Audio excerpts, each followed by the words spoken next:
Welcome back to M&A Access. My name is Ekaterina, and today I'm here in the studio with Matthew from First Tee Greater Dallas. Welcome to the show, Matthew. Yeah, thank you. I'm excited to be here. So you work in marketing and communications as a manager at First Tee. And before we dive into your journey, I want to get to know your background first. How did you first learn about First Tee, and how did you end up there? Yeah, of course. So it actually started when I was like 7 or 8 years old. So I come from a big family. I have 5 siblings, actually. So me and my 2 sisters are pretty close in age. So one of my sisters is just about a year older than me. Another one's a year younger. And back when I was about 7 or 8, my dad would travel a lot for work. And so me and my 2 sisters, we were playing different sports.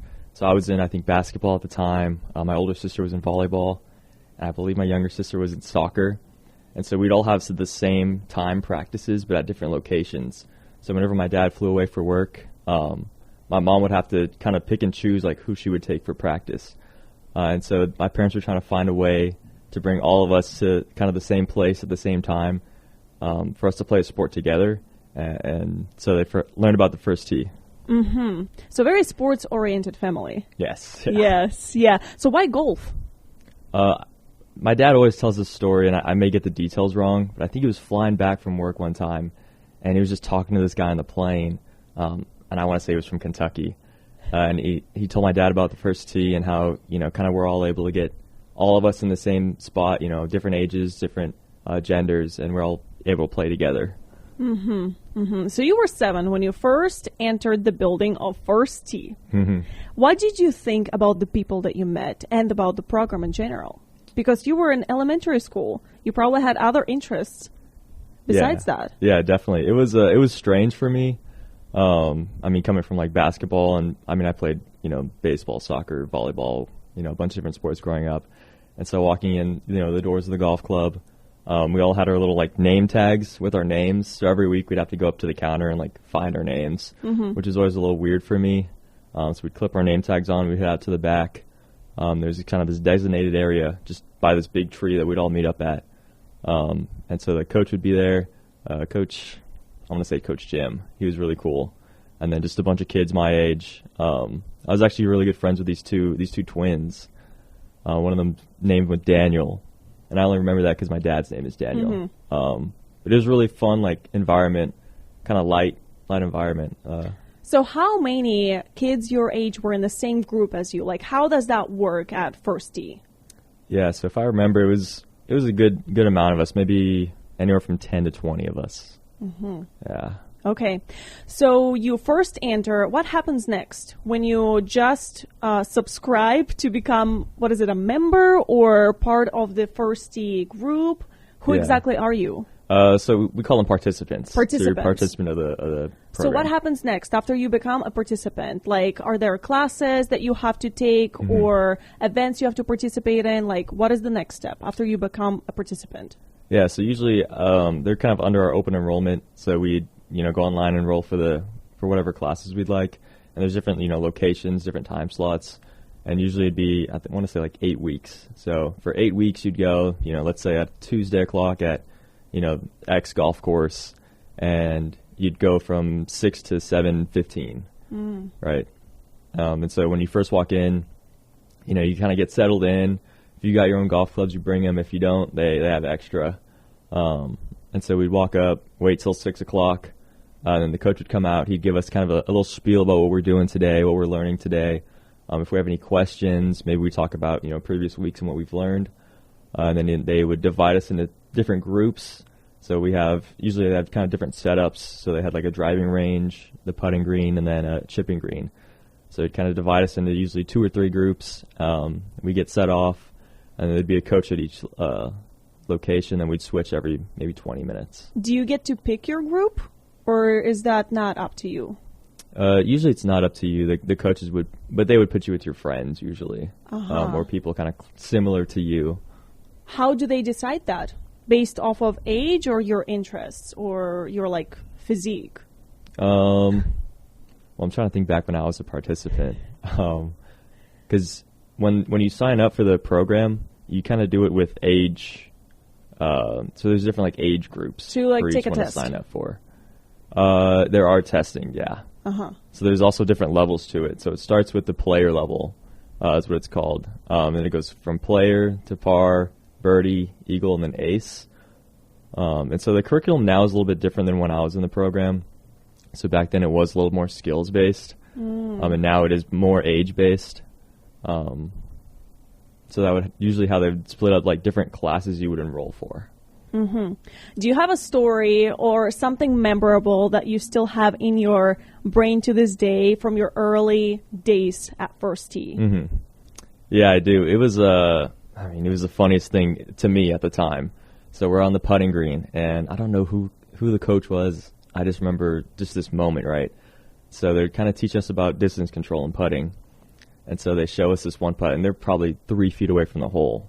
And they say, okay, on this first one, like, would you rather go, short or long? And everyone's kind of going, short, long, it doesn't matter. And so the coach is like, okay, well, if you miss it short, well, look at the next putt I have. It's, an inch from the hole. And then they say, okay, well, now look at it when I miss long. And they just hammer this putt, and it hits just the middle of the flag so you can go straight down. And it was just the funniest thing I've ever seen. And it's only golf-based, right? There are no other sports at First Tee. That's correct. It is golf-based. Sometimes we'll have warm-ups where we'll incorporate different sports. We play this game called baseball golf. It's kind of like almost like baseball, kickball, and golf combined.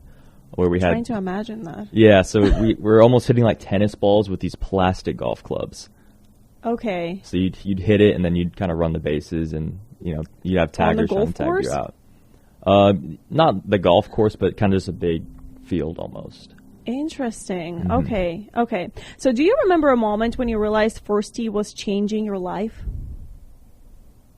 Probably not at 7. Yeah, no, not at 7. I would That's say... That's a little too young to decide that yet. Yeah. But maybe now. How old are you now, by the way? I'm 25. 25, yes. Yeah. So you've been with them for quite some time. So when was that moment?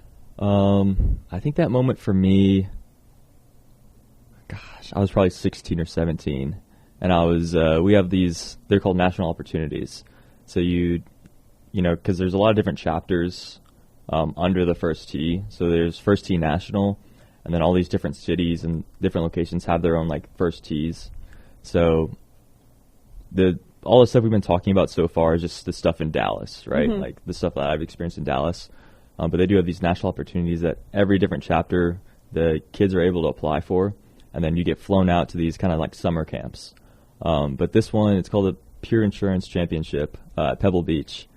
So you'd go play out at Pebble Beach, and it's like a PGA Seniors Tour tournament where you get paired with a senior PGA Tour player. Senior, like how old are we talking? The Senior Tour, I think they're 50 and older. Okay. So like some of these guys are like 50, 51, and some of them are like 75, 80. Oh. So it kind of varies. And so you play with them for the whole weekend, and I think that's kind of the moment I knew, like this is really like life changing for me. I'm flying out. Me and my sister went to the tournament together. Our dad came with us. I'm playing with Lee Jansen, who's a major winner on the PGA Tour. He's a great guy. He's an amazing golfer, and we're just playing, Pebble Beach, Poppy Hills, just some of the nicest courses I could even think of, and just seeing. There's so many like-minded people, like so many people trying to improve on themselves, improve on golf, like getting ready for college. And I think that's when I realized like First Tee's like really kind of pushing me in the right direction. So you must be really good at golfing then. I used to be okay. I don't Not play anymore? as much. Not anymore, no. So I played a year in college, in junior college, but that was COVID year. So it was 2019, 2020. So I went on my spring break, never came back to school. So I kind of quit golf then, and now I just play pretty casually. Can you help me understand why I am so bad at it? I know you have to squeeze your knees a little bit and sit on them softly, and then you have to kick the ball. Yeah. But usually it doesn't go to the hole. It's impossible, in my opinion, to ever hit the little hole because number one, it's super far away. Number two, it's impossible. Yeah. I don't understand how people can do it from the first try. Yeah, it's the golf swing, especially when you're a beginner. It's just the most unnatural thing you could really feel, right? Like everything is in your body is kind of working against you. You know, you got to be so still, but you're moving your whole body. You're using your legs. Like you're not really. When I'm swinging, I'm not thinking about pushing my arms. I'm really pulling everything. It's funky. Yes. Yeah. It's easier to just kick it. Yeah, it is. It makes a lot more sense just to kick it. Yes. So how did First Tee help you when you were younger? Let's talk about that a little bit. Like maybe mentally, maybe physically, maybe to build more relationships, become smarter, become more persistent. How did it help you? Yeah, so this is the old curriculum again, but when I was growing up, we had these things called the 9 core values. So like I said earlier, with the kind of the spiel that the coach would tell us every week, we'd learn a new core value. So they're just like sportsmanship, honesty, judgment, like courtesy, confidence, just things like that, these kind of almost buzzwords.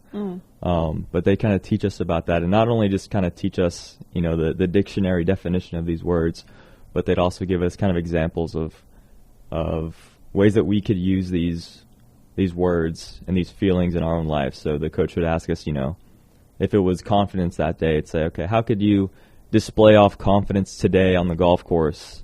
And, you know, we'd all raise our hands like, oh, I could do this. And then they'd ask us, how would you do it in school? You know, okay, well, I'm thinking, like in school, how can I be more confident? And then how do you do it at home? It's like, oh, let me think about that too. And so every week we kind of have, you know, these new thoughts in our mind. So that really taught me a lot about kind of myself and how I'm using, not only learning these words, but how I'm using them in my day-to-day life. And when was that moment that you decided to work for them? Because you are now a marketing communications manager there. So when did you decide that? Yeah, so actually in high school, I was a junior intern. So when I was 16, when I was old enough to drive and work, me and my older sister, her name's Taylor, but we were interning together. So we were just junior coaches in the summer. So we would just go out to these golf courses, different golf courses every day. We just coach the kids, for, you know, 2 hours at a time. And then kind of left that for a while when I went away for school in 2019. I kind of left the program. I wasn't doing much with them. And then in 2023, I was getting close to graduating with my undergrad in marketing at UTD. And so one of the requirements there was that we needed an internship in our major. And it was kind of a rough time for me applying for internships. It's pretty competitive in the Dallas area. And so I reached out to Katie, who kind of my lifelong mentor, coach at First Tee. She still works there. She's still my boss. And I was asking her, you know, do you have any, you know, do you know anyone who could kind of fulfill this internship for me? She said, hey, like, why don't you just come work for us? You know, you could be our social media intern. You could do all this stuff for us and hopefully get these credits done for you. And so I started working there in the summer of 2023. So that summer I did my internship at First Tee Greater Dallas.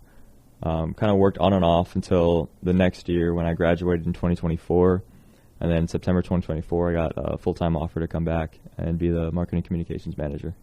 That's awesome. You know, you mentioned Katie, and my next question was going to be about a mentor, coach, or maybe a conversation that stayed with you over the years. Can you remember anything maybe that inspired you to this day? Yeah, so it was, and I remember this, it was Coach Katie. And I always call her Coach Katie still to this day. But I want to say 13. And I'm a pretty tall guy now, but back then I was almost the same height, right? Like I was really tall. I didn't care too much for golf. It was fun to come out and play, but I didn't care for it. And Katie just kind of one day comes up to me during a class and she says, you know, hey Matthew, like you got a great swing. Why don't you start playing competitively? And that always stuck with me, and that really was the start of my kind of competitive journey in golf. How has your experience been being on staff compared to being a participant? Yeah, it's a lot different. Being a participant, kind of always light, always fun, and now being on staff, I do coach a little bit. So most of it is what I do is marketing. So I do a little bit of coaching on the side, but it's a lot more stressful. You know, we have a lot more meetings than I would have thought. And there really goes a lot more planning behind kind of every single class, every event, more than I could really imagine. What do you enjoy doing the most at work?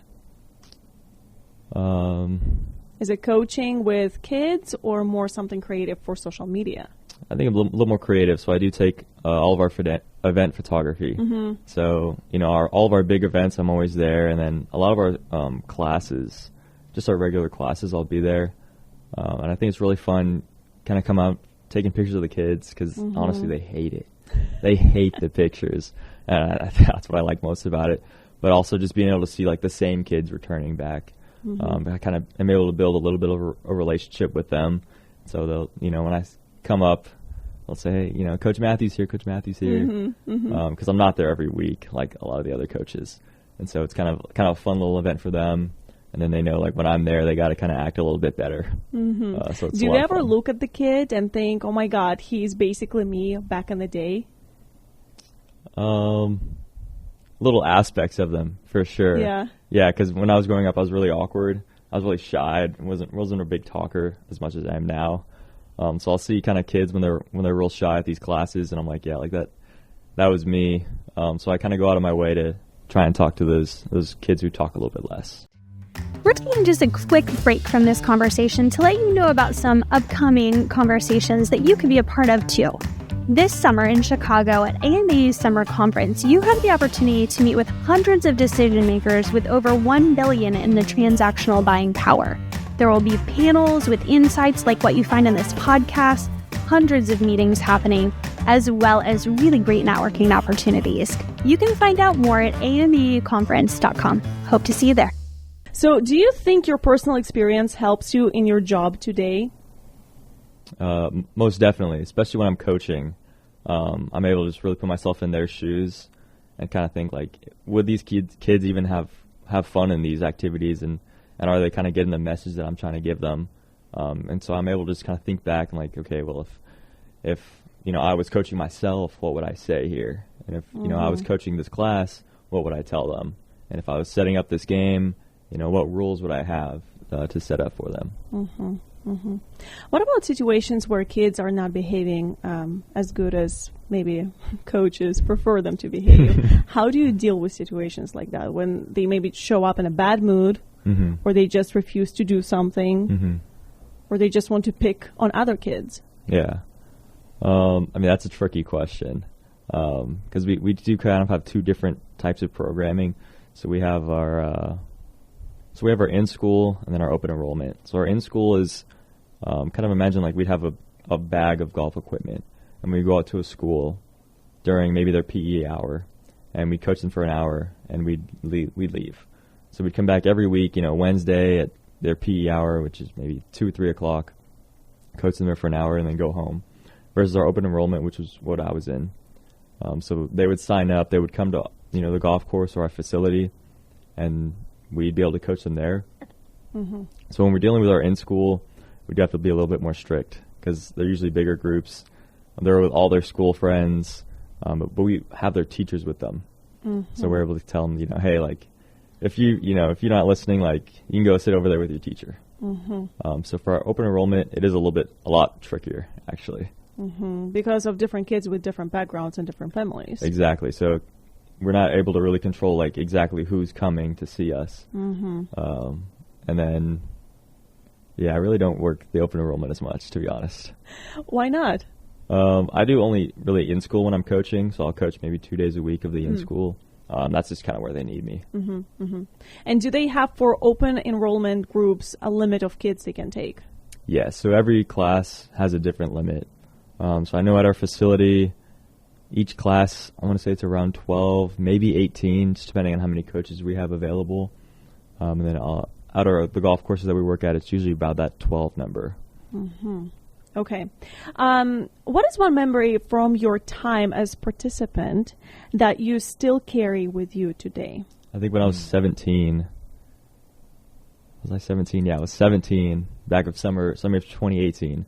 So me and my sister went to a different golf camp, national opportunity. It was called the Par 3 Championship, which I don't think they have anymore. But me and my sister flew out to Richmond, Virginia, and we're with just another group of a full group of teenagers our age from all different places in the country. And kind of during the day, we'd play golf at this par 3 course, and at night we would, learn about these different lectures, maybe explore the city. And I just remember the first day of me and my sister getting there. We were just exploring this college campus because we're staying on campus for the week, and it's just really fun because we're with maybe 3 or 4 other teenagers who we had just met. Like, we had just met these kids, and we're exploring this entire college campus, like no adults, just us in the summer, so there's not even really staff there. And I just really instantly felt so close to them, just walking around. And I thought that was really cool. Feels like family. Exactly, like how fast we were able to create that bond just from first tee. Mm-hmm. Okay, so this is the second time you've mentioned flying out somewhere for a tournament or just part of this program. How often do you guys offer something like that? How often do you travel for a competition or tournament with First Tee? Yeah, so every summer they have all these different national opportunities is what they're called. So they have kind of different tournaments or summer camps. So usually the First Tee National offers, I want to say 5, 6, or 7 every summer for the teenagers. Nice. And every summer it's a different location? Depends on the summer camp. So at the Pure Insurance Championship, it's always going to be at Pebble Beach. That's just where the tournament is. But I know the national championship switches every few years. There's Game Changers now, which used to be Life Skills. So when I attended as a participant, that was in Michigan. That was at Michigan State. And then I was actually a chaperone when I was in college and recently. So we were in Philadelphia, at Villanova, and then last year we were in Minnesota. So it switches every few years. Nice. And so how much does that cost? Is my question. So for the participants, it's free. So everything is going to be free. So the chapter, pays for your flights. You fly out there. The First Tee National will pay for your stay. So usually we're staying at college campuses. So when I was at Michigan State, we were just staying in the dorms. There's no AC, but we're staying in the dorms. And all the food's paid for. The flights are paid for. The golf's all paid for. Everything is paid for there. We forgot to mention that First Tee's non-profit organization. Yes. So how can people donate, and why should people donate? Yeah, so you could donate at your local chapter on their website. There's always going to be a donation link.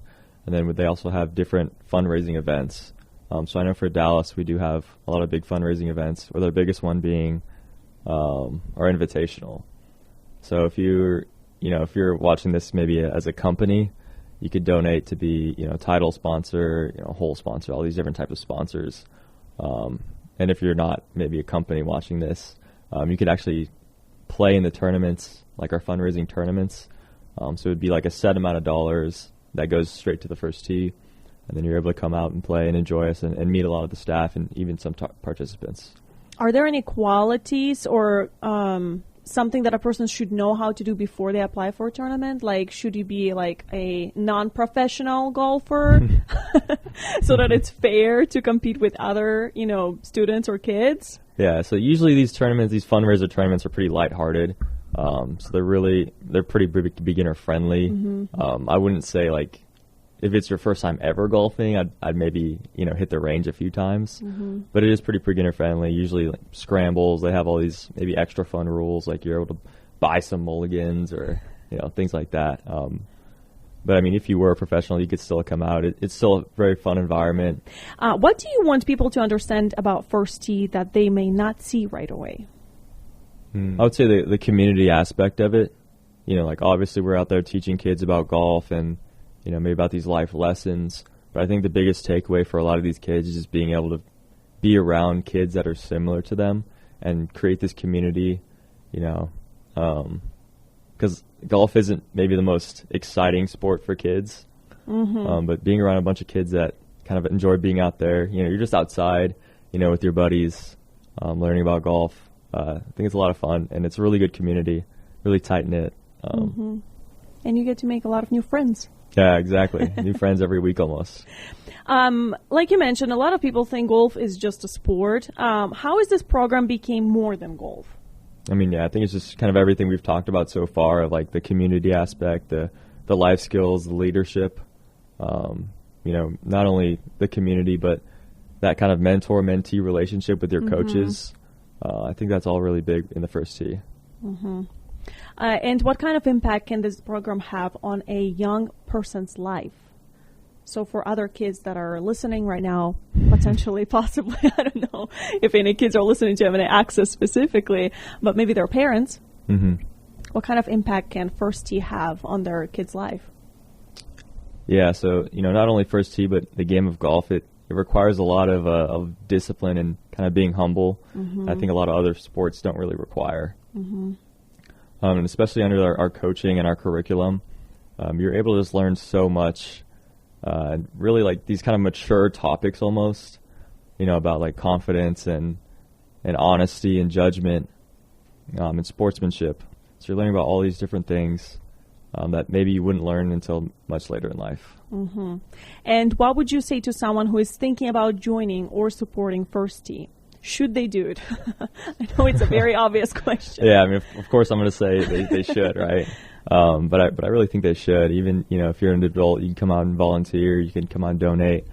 If you're, a kid or a parent, it's pretty low commitment, honestly, that first time coming into First Tee. Like, you're signing up for these open enrollment classes. It's inexpensive, really. You don't have to pay a membership fee or there's no, year-long commitment. You're just kind of there for a few weeks. And if you don't like it, you don't have to come back. How often do you guys meet? Is it once a week, or do you have to come out every single day or on the weekends? Yeah, so it kind of depends. It varies a little bit. So in the spring and the fall, we'll come out once a week. So it'll be usually for about 6, maybe to 8 weeks. Like I said earlier, it's kind of, you sign up for a select time. So maybe a Tuesday at 6 o'clock, you'd come out, for 8 weeks in a row. Then during the summer, we do have our summer camps. So it'd be kind of a week long, like Monday to Friday. You drop the kids off at, let's say 8 o'clock, pick them up at 1, and then you meet for the whole week. So it'd be, Monday, Tuesday, Wednesday, Thursday, Friday. Okay. What are you most proud of in your journey at First Tee, besides the fact that you're now employed there and probably have a good salary? I think it's just the relationships I've built, growing up, and even now, like the relationships I'm still building. So a lot of the participants that, was teenagers when I was a teenager, I'm still pretty close with them. I'll see them every once in a while, not as often as I used to. But I think it was really cool, like growing up with them and seeing kind of how we've all, gone our own different paths. But, one of my friends from First Tee is getting married. And I think that's really cool. Just being able to, always check in with them is really, really fun for me. And before we end this episode, I have an interesting question for you, Matthew. If someone watched your story as a movie, because your story at First Tee is like a huge journey and is like multiple seasons show, what would be one scene that had to be in it? I think any scene with Brandon Luna in it. So Brandon Luna, he works at the First Tee National Chapter. So I met him when I was 16, 17 in one of these summer camps, right? And he's just this huge dude. He kind of overlooks all the summer camps. And I met him, I believe he was in Michigan State. I have a picture of him back then too. And I met him, and he was just so open and so welcoming. And so at every summer camp I'd see him. And I've chaperoned for a few of these summer camps now that I'm, been in college and graduated. So I've chaperoned for 4 different summer camps, 4 different summers, and he's there every single year. And every year, he's always got, like, it's like I'd never skipped a beat with him. It's like, from one summer to the next summer, it's like it could be the next day, and I couldn't tell. He's always there for me in my corner, fighting for me. He's texting me, trying to help me look for new jobs, asking how school's going, asking how the family is, and he's met a lot of my family. Because they've been to these camps as well. And so I think any scene that has Brandon Luna in it, you got to keep it. Brandon Luna, yes. Brandon Luna, shout out to you. So where can people learn more about First Tee? What is the website? What is your social media accounts? Yeah, so our website is firstteedallas.org. Our Instagrams and our Facebooks are going to be First Tee Dallas. You can learn more about us on the website, on our social medias, but I do think our website is the best place to learn more about us. Awesome. Well, thank you so much, Matthew, for visiting us today. Make sure to check out, do you guys also have TikTok? We do not have TikTok. We have Instagram, Facebook, and LinkedIn. Okay. Make sure to check out First Tee on Instagram, Facebook, and LinkedIn. And until next time, stay tuned. These kinds of conversations are happening all the time. We'd love for you to join in, whether it's through our monthly webinars, our biannual conferences, or our SEMA certification, and then we have our chapter events across the nation all year round. You can find out more at amaonline.com. Until then, see you next time.